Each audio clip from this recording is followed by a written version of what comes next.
Buenos días, buenas tardes, buenas noches. Yo soy la licenciada Josefina Ricota. Hoy vengo a hablarles del libro Los patitos feos de Boris Cyrulnik. Bueno, vamos a empezar. ¿Quién es el autor? Boris Cyrulnik es neurólogo, psiquiatra, psicoanalista. Nació en el 37, en 1937 en Francia, en Burdeos. Pero su infancia estuvo marcada por el trauma, ya que durante la Segunda Guerra Mundial perdió a sus padres por el Holocausto.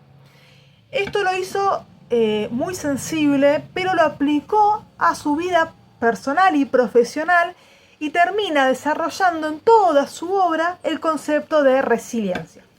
Bueno, este libro llamado Los patitos feos es uno de los principales de su obra y el eje central se estructura en torno al concepto de resiliencia, entendido como el proceso mediante el cual una persona puede lograr reconstruirse psíquicamente después de haber atravesado experiencias traumáticas, ¿sí? Especialmente durante la infancia. Desde el inicio, Boris Cyrulnik propone una idea que atraviesa toda la obra. Una infancia feliz no determina el destino de una vida, pero sí deja huellas que deberían ser elaboradas a lo largo del tiempo. El autor se distancia de las perspectivas deterministas que sostienen que el sufrimiento temprano condena irreversiblemente al individuo. Por el contrario, plantea que el trauma es un punto de inflexión, no un punto final. Sin embargo, esta postura no implica negar el dolor ni minimizar sus efectos, sino que Cyrulnik insiste en que la herida psíquica es real, profunda y duradera, pero también subraya que el ser humano posee la capacidad de transformar esa herida en un motor de desarrollo. Uno de los conceptos más relevantes del libro es la idea de que el trauma no se produce únicamente por el acontecimiento en sí, sino por la manera en que ese acontecimiento es vivido, interpretado y recordado. En este sentido, Cyrulnik distingue entre dos momentos fundamentales. El primer golpe, que corresponde al hecho traumático real, abandono, violencia, pérdida, ¿sí? Y el segundo golpe, que se produce en el plano de la representación, es decir, en la significación que el sujeto le otorga al ocurrido. Este segundo golpe es el que instala el sufrimiento psíquico, más duradero ya que implica sentimientos de humillación, vergüenza, desvalorización. A partir de esta distinción, el autor introduce una idea clave. El trauma puede ser resignificado. Esto significa que, aunque el acontecimiento no pueda cambiarse, sí es posible transformar la manera en la que se integra en la historia personal. Esta transformación no es inmediata ni sencilla, sino que requiere un proceso prolongado de elaboración. Cyrulnik sostiene que la resiliencia no es una cualidad innata ni un rasgo de la personalidad, sino un proceso dinámico y relacional. Para comprenderlo, propone analizar tres dimensiones fundamentales. En primer lugar, los recursos internos, que se configuran en los primeros años de vida a partir de las experiencias afectivas tempranas. El temperamento, las primeras interacciones y la calidad de apego influyen en la manera en que el individuo afrontará las adversidades.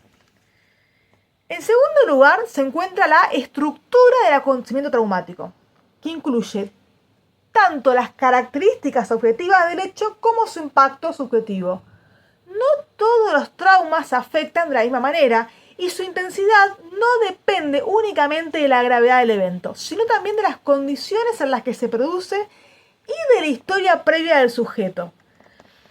En tercer lugar, el autor va a destacar la importancia de los recursos externos, ¿sí? Es decir, el entorno social, cultural y afectivo que rodea a la persona. La presencia de figuras significativas, aunque sea una sola, puede resultar decisiva para que el proceso de resiliencia se ponga en marcha. Este punto es central. La resiliencia no ocurre en soledad, sino en un vínculo con otros. A lo largo del libro, el autor muestra cómo incluso en contextos de extrema adversidad pueden surgir condiciones que favorezcan la reconstrucción. Un gesto de afecto, una palabra de reconocimiento o la posibilidad de establecer un vínculo significativo pueden actuar como puntos de anclajes que permiten al sujeto reinsertarse en la vida. Otro eje fundamental es el papel de la memoria y la narración. Sirulin plantea que el recuerdo no es una reproducción fiel del pasado, sino una reconstrucción que se realiza desde el presente. Esto abre la posibilidad de reorganizar la experiencia traumática y darle un nuevo sentido. Contar la propia historia, poner en palabras el dolor, permite no solo comprenderlo, sino también compartirlo y transformarlo. En ese sentido, la dimensión simbólica adquiere una importancia central. La posibilidad de expresar el sufrimiento a través del lenguaje, el arte o la creatividad permite elaborar el trauma y disminuir su carga destructiva. Sirulin señala que muchas personas resilientes logran transformar su dolor en una producción significativa, convirtiendo la herida en una fuente de creación. El autor también aborda el papel de los mecanismos de defensa, que inicialmente permiten proteger al sujeto, ¿sí?, del impacto del trauma. Estrategias como la negación, el aislamiento o la intelectualización pueden resultar necesarias en un primer momento, pero para que haya resiliencia es necesario que estas defensas se evolucionen hacia formas más elaboradas de procesamiento psíquico. Asimismo, Sirulin introduce una crítica a la idea de adaptación.